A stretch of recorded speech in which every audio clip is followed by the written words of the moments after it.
Bapak Ibu saudara-saudara sekalian, Shalom. Tuhan Yesus berkati Anda semua. Pada kesempatan ini saya ingin sharing mengenai salah satu dari 7 perkataan Tuhan Yesus di kayu salib. Dan kita akan membaca dari Lukas pasal 23 ayat 33 sampai 34. Jadi perikop ini merupakan perikop yang kita pakai, ya, kita rujuk sebagai basis atau dasar dari renungan kita pada hari ini. Lukas 23 ayat 33 dan 34 demikian bunyinya. Ketika mereka sampai di tempat yang bernama Tengkorak, mereka menyalibkan Yesus di situ dan juga kedua orang penjahat itu, yang seorang di sebelah kanannya dan yang lain di sebelah kirinya. Yesus berkata, "Ya Bapa, ampunilah mereka, sebab mereka tidak tahu apa yang mereka perbuat." Dan mereka membuang undi untuk membagi pakaiannya. Saudaraku, ini yang tadi perikop yang kita baca itu, yaitu Bapa, ampunilah mereka, sebab mereka tidak tahu apa yang mereka perbuat, ya. Seringkali disampaikan sebagai perkataan pertama dari 7 perkataan Tuhan Yesus di kayu salib.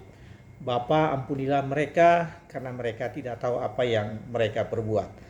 Nah, kalau Anda perhatikan dari perkataan ini, maka sebetulnya ini adalah suatu doa, ya, suatu doa yang disampaikan Tuhan Yesus.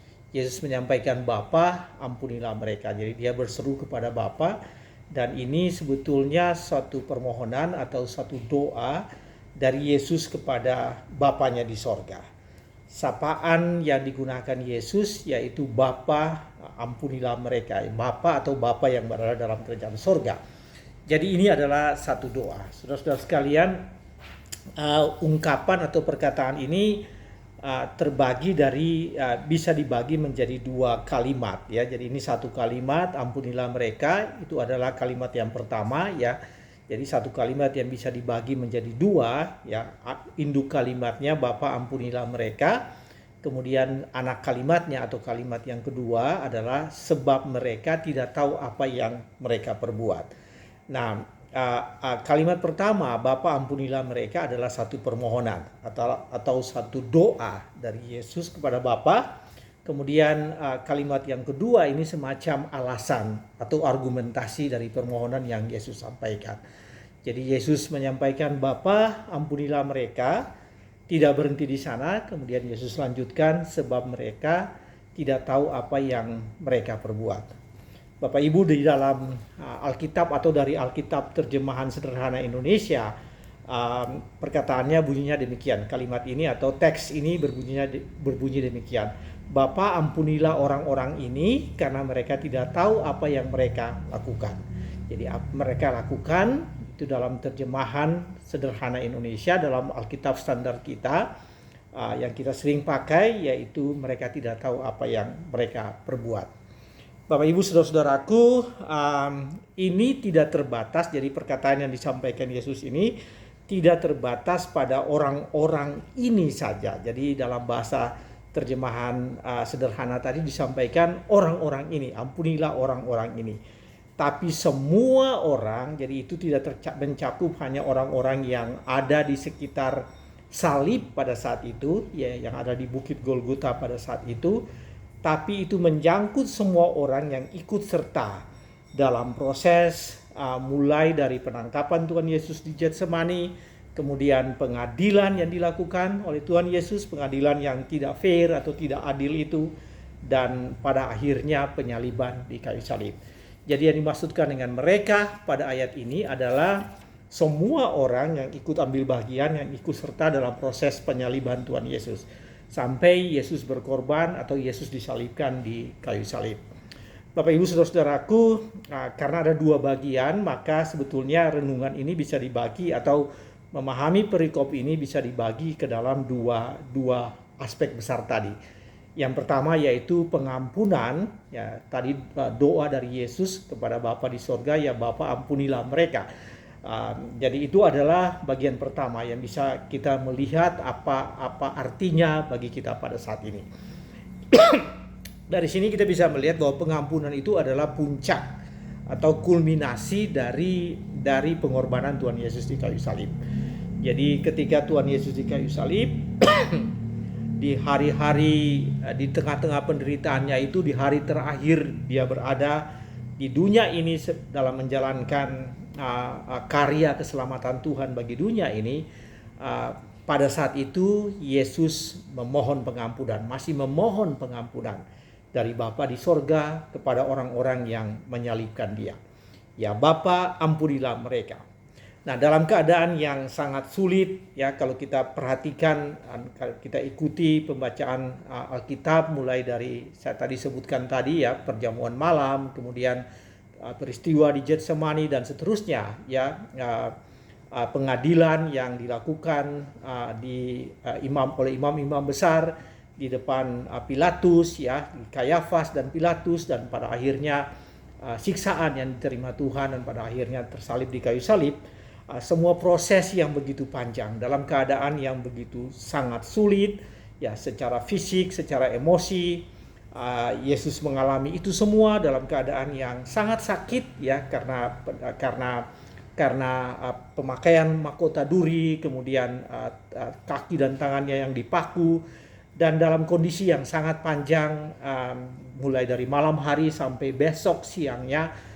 Yesus yang mengalami dehidrasi yang sangat parah, ya.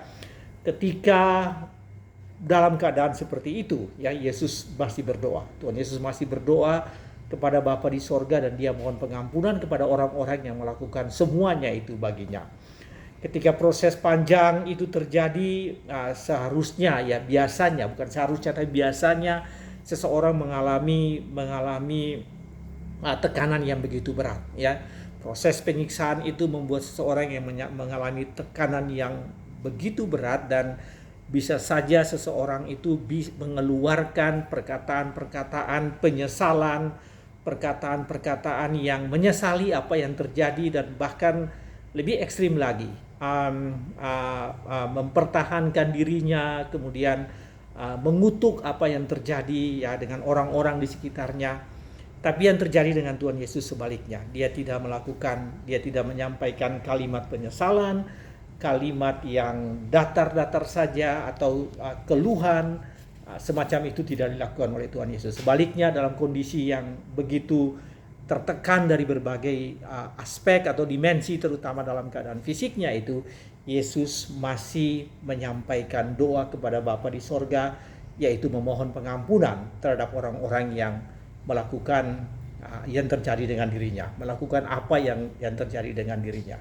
Jadi bukan kalimat penyesalan dan keluhan yang dilakukan oleh yang keluar dari mulut Tuhan Yesus, tapi sebaliknya kalimat pengampunan, kalimat kasih sayang yang keluar dari mulut Tuhan Yesus. Saudara-saudara sekalian, di dalam surat atau kitab Yesaya, ya, pasal 53 ayat 7, nubuat tentang apa yang atau sikap Tuhan Yesus ini sudah disampaikan sebelumnya, ya. Apa yang terjadi dengan Tuhan Yesus dan apa yang dilakukan oleh Tuhan Yesus itu sudah dinubuatkan jauh hari sebelumnya oleh Nabi Yesaya. Yesaya mengatakan bahwa dia dianiaya, tetapi dia membiarkan diri ditindas dan tidak membuka mulutnya, seperti anak domba yang dibawa ke pembantaian, seperti induk domba yang keluh di depan orang-orang yang menggunting bulunya, ia tidak membuka mulutnya. Bapak Ibu, itulah yang terjadi. Jadi sudah apa yang dilakukan Tuhan bukan keluhan, ya.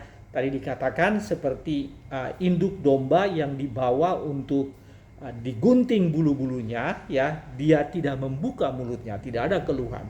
Nah, itu yang terjadi dengan Tuhan Yesus, bahwa di tengah-tengah penderitaan yang begitu hebat, ya, siksaan yang begitu hebat, terpaku di kayu salib, justru yang keluar dari Yesus adalah bukan kalimat penyesalan, tapi kalimat yang memohon pengampunan dari Tuhan kepada mereka yang melakukan hal itu terhadap dirinya.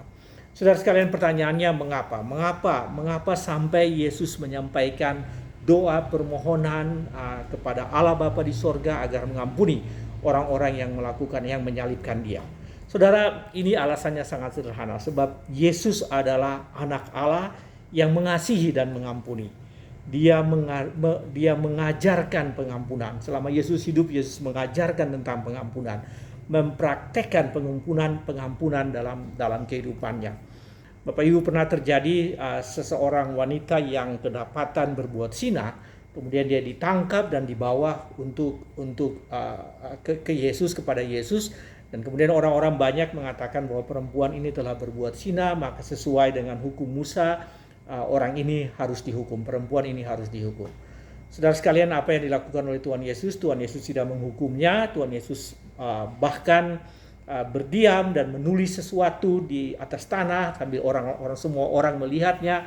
Yesus mengatakan, bagi kamu yang tidak berbuat dosa, silakan melempar perempuan ini.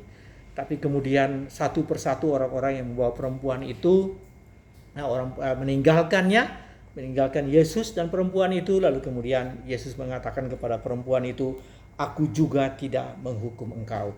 Jadi memang Yesus mempraktekkan pengampunan itu karena kasih setia, karena kasih Tuhan Yesus yang begitu luar biasa, maka Yesus melakukan pengampunan itu.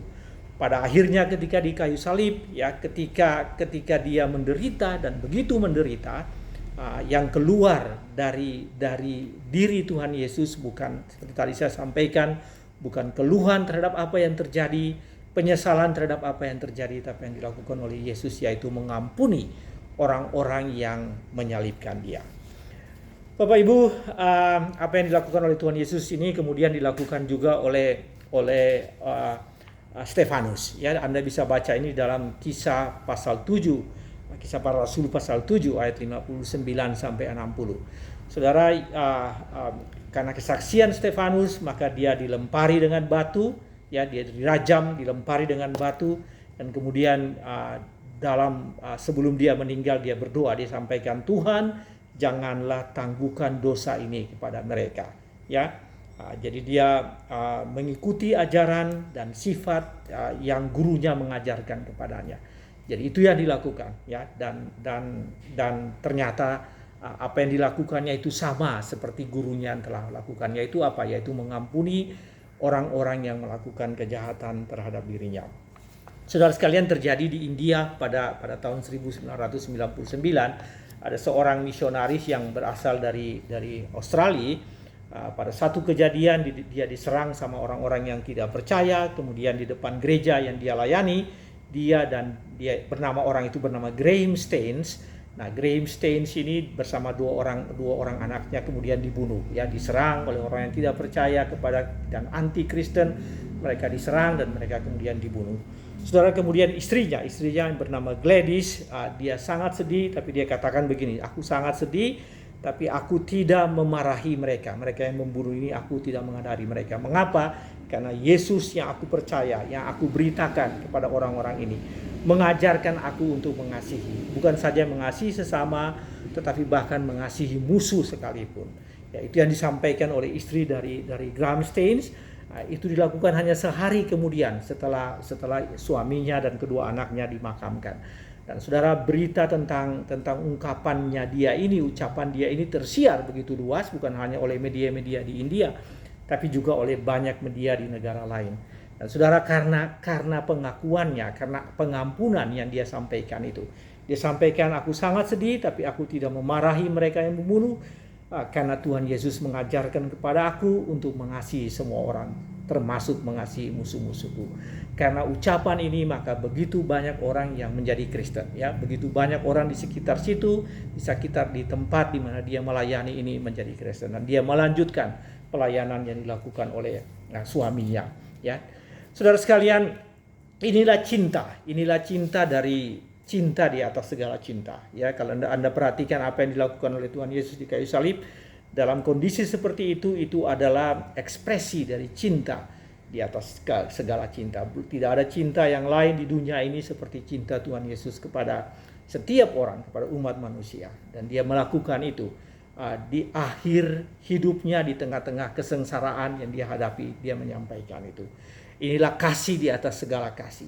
Inilah keajaiban yang melebihi keajaiban lainnya. Inilah kebajikan di atas segala kebajikan lainnya. Saudara, ekspresi cinta, ekspresi kasih Tuhan Yesus itu adalah ekspresi cinta yang terbaik yang ada di atas dunia ini. Cinta kasihnya tidak bisa dihentikan karena salib, karena kaki dan tangannya yang terpaku, karena ditinggalkan oleh orang-orang dekatnya, dan karena mahkota duri yang dipakainya. Semua penderitaan itu tidak bisa menghentikan kasihnya yang merupakan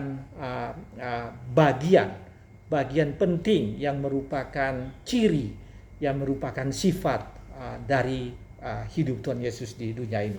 Kasihnya mengalir terus, bahkan di saat kondisi yang sangat sulit itu, kasih Tuhan Yesus tetap mengalir. Kasih pengampunan itu tetap mengalir.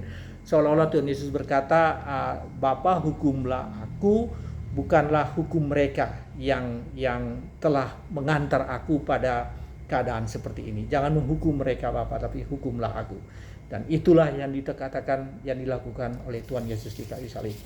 Bapak Ibu Saudara sekalian, bagian pertama, atau tadi saya sampaikan bahwa perkataan Tuhan Yesus yang pertama di kayu salib ini, bagian pertama itu adalah doa pengampunan. Doa memohon pengampunan bukan untuk dirinya, tapi pengampunan Bapa terhadap orang lain, terhadap umat manusia, terhadap mereka yang menyalibkan Dia. Apa ini artinya bagi kita, saudaraku?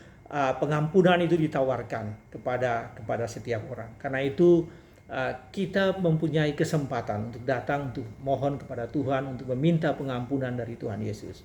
Jangan menunggu sampai sudah tidak ada waktu baru kita minta pengampunan. Jangan menunggu sampai kita sudah berusia sangat tua, senior, baru minta pengampunan. Jangan menunggu sampai kita sudah sakit baru kita minta pengampunan. Jangan menunggu sampai kita sudah hampir selesai hidup kita di dunia ini baru kita minta pengampunan. Kita punya kesempatan untuk datang meminta pengampunan kepada Tuhan dan memohon supaya Tuhan memberkati hidupmu, karena Tuhan telah memberkati Anda dengan pengampunan yang Dia minta ketika Dia berada di kayu salib. Saudara, ini juga memberikan, perikop ini juga memberikan atau ayat ini juga memberikan pelajaran bagi kita bahwa kita harus mengampuni setiap orang. Sebagai pintu, seperti tadi yang terjadi dengan keluarga misionaris Australia yang hidup di India tadi, ketika kita memberikan pengampunan kepada setiap orang, maka itu adalah pintu atau peluang atau kesempatan untuk kita membawa jiwa-jiwa yang lain percaya kepada Yesus. Ketika Anda memberikan pengampunan, orang lain akan melihat itu, dan kemudian orang lain akan bertanya, apa yang kita percaya, siapa yang kita percayai, siapa yang kita imani. Dan dengan demikian mereka mengenal Tuhan Yesus. Saudara sekalian, itu kalimat pertama. Kalimat pertama, Bapa ampunilah mereka.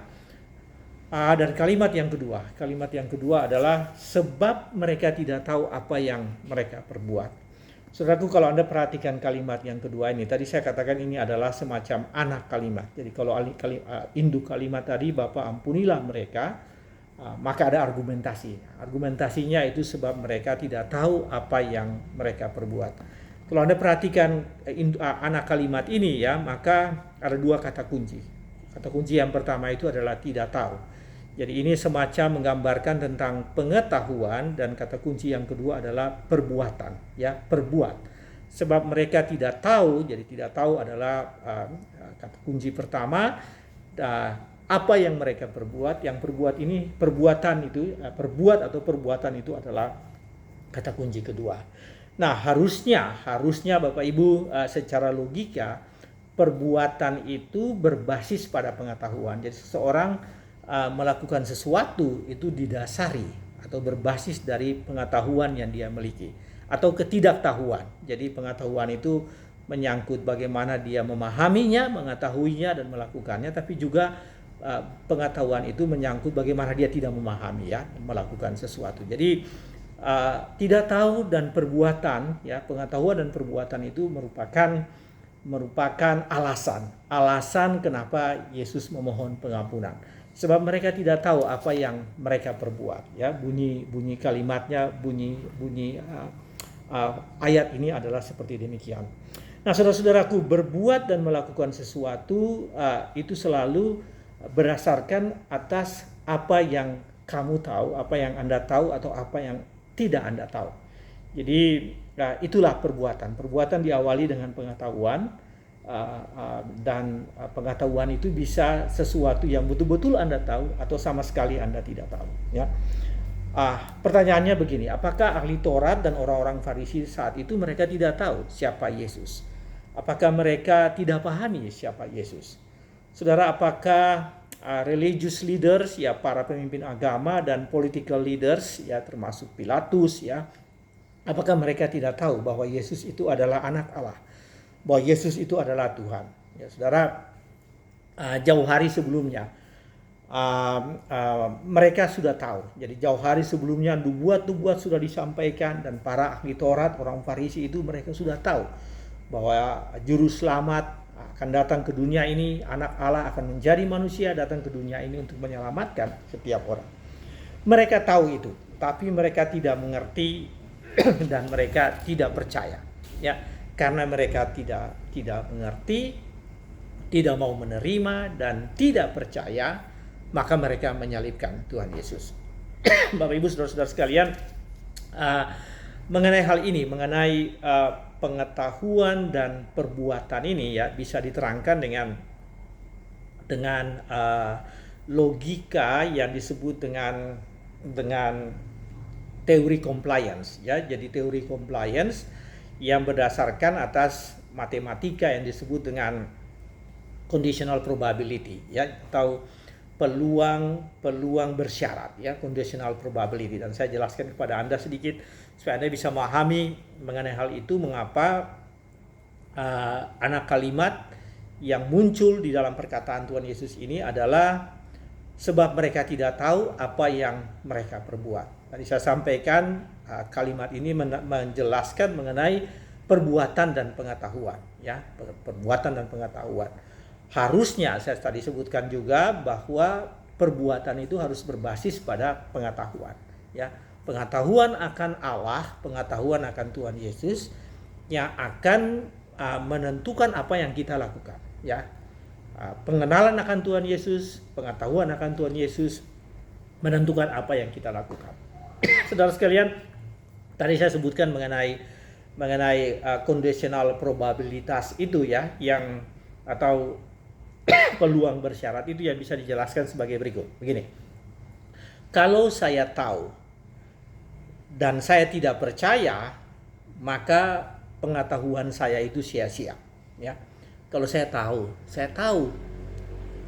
tapi saya tidak percaya, maka pengetahuan Anda itu sia-sia. Kemudian kalau Anda tahu, kemudian Anda percaya, tapi Anda tidak melakukan, maka pengetahuan Anda juga sia-sia. Jadi meskipun Anda tahu, meskipun Anda percaya, tapi Anda tidak melakukan itu, maka pengetahuan Anda juga sia-sia. Kalau Anda tahu, Anda percaya, Anda tidak melakukan apa yang Anda percaya, sebaliknya Anda melakukan apa yang seharusnya tidak Anda lakukan, ya, maka pengetahuan Anda juga sia-sia. Nah, itu yang tadi saya sampaikan tentang apa yang disebut dengan conditional probability, bahwa hasil akhir, ya, pengetahuan yang sia-sia itu berasal atau ditentukan dari hal-hal lainnya, ya, tidak saja pengetahuan, tapi hal-hal lainnya. Jadi pengetahuan itu menjadi sesuatu yang penting, tetapi kalau pengetahuan itu tidak diikuti dengan aksi, tidak diikuti dengan sikap, dengan percaya, dengan menerima, melakukan apa yang sesuai dengan pengetahuan itu, maka pengetahuan itu menjadi sia-sia. Bapak Ibu, tadi saya sampaikan bahwa ini adalah basis conditional probability, ini adalah basis untuk teori kepatuhan, ya. Jadi kita patuh sesuatu itu tidak hanya terhadap apa yang kita lakukan, itu ditentukan oleh hal-hal yang sebelumnya, banyak hal yang lain, termasuk pengetahuan kita. Saudara sekalian, itu kira-kira gambaran sehingga mereka berbuat dosa, mereka masuk di dalam pelanggaran kejahatan, perbuatan yang sangat luar biasa, yaitu menyalibkan Tuhan Yesus.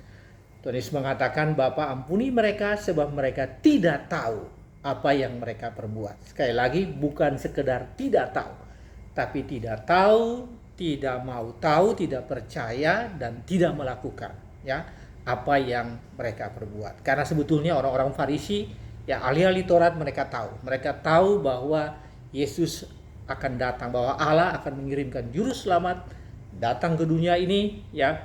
Para political leaders juga mereka tahu apa yang akan terjadi, bahwa Tuhan Yesus akan datang ke dunia ini, tapi mereka tidak mau menerima itu. Mereka tahu tapi mereka tidak menerima. Mereka tidak percaya, tidak mau melakukan. Sebaliknya mereka melakukan apa yang tidak seharusnya mereka lakukan, yaitu menyalibkan Tuhan Yesus di kayu salib. Karena itu Yesus mengatakan, Bapa, ampunilah mereka sebab mereka tidak tahu apa yang mereka perbuat. Saudara-saudara sekalian, apa ini artinya bagi kita? Saat ini Anda mungkin tidak tahu apa yang Anda lakukan, tapi ada satu hal yang sangat penting, bahwa Tuhan Yesus mengampuni Anda. Jadi di balik keadaan yang tadi saya gambarkan tadi, ketidaktahuan dan perbuatan, Yesus tetap mengampuni. Yesus tetap mengampuni mereka. Yesus Yesus berdoa kepada Bapa di sorga untuk mengampuni orang-orang yang telah menyalibkannya. Dan saudara-saudaraku, ini yang tadi saya sampaikan, ekspresi cinta kasih Tuhan yang begitu luar biasa, sehingga di akhir karya keselamatannya Yesus sampaikan bahwa yang paling utama, bahwa umat manusia diberi pengampunan yang diberikan oleh Tuhan diwujudkan di dalam doa Tuhan Yesus yang disampaikan di kayu salib. Bapa, ampunilah mereka. Saudara, doa yang sama berlaku bagi kita saat ini. Sampai saat ini Tuhan Yesus membuka pintu pengampunan kepada setiap orang. Karena itu saat ini Anda mungkin tidak tahu apa yang Anda lakukan. Anda mungkin tidak tahu bagaimana proses tindakan, kegiatan yang Anda kerjakan, Anda lakukan setiap hari. Apakah itu secara sengaja atau tidak sengaja, dirancang atau tidak dirancang, melanggar dan tidak mematuhi ajaran firman Tuhan. Tetapi pintu dan jendela untuk pengampunan itu terbuka bagi setiap orang. Karena itu datanglah pada Tuhan, ya, datang pada Tuhan dan memohon pengampunan pada Tuhan. Kalau Anda sudah tahu apa yang Anda lakukan itu salah, maka Anda jangan lakukan. Ya, kalau Anda sudah tahu apa yang Anda lakukan ini betul-betul melanggar firman Tuhan, maka jangan Anda lakukan. Tetapi ketika Anda jatuh dalam perbuatan pelanggaran terhadap firman Tuhan, datanglah pada Tuhan. Karena Yesus menawarkan pengampunan itu. Saudara, apa yang menjadi pelajaran bagi kita dari perikop ini? Yang menjadi pelajaran bahwa di minggu-minggu sengsara ini, ingat akan perkataan dan doa Tuhan Yesus yang adalah ekspresi kasih Allah dan pengampunan Allah yang luar biasa kepada dunia ini, kepada Anda masing-masing. Yaitu apa? Yaitu pengampunan yang diberikan oleh Tuhan. Bapa, ampunilah mereka, karena mereka tidak tahu apa yang mereka perbuat. Terimalah pengampunan yang Tuhan berikan. Ampunilah dan memohon dan juga berikan pengampunan kepada setiap orang. Apapun kesalahanmu, mintalah pengampunan dari Tuhan. Dan apapun kesalahan orang lain, berilah pengampunan kepada dia. Selamat memasuki Hari Raya Paskah. Selamat menjalani minggu-minggu, merayakan minggu-minggu sengsara dan masuk ke dalam Hari Raya Paskah. Tuhan berkati saudara sekalian. Amin.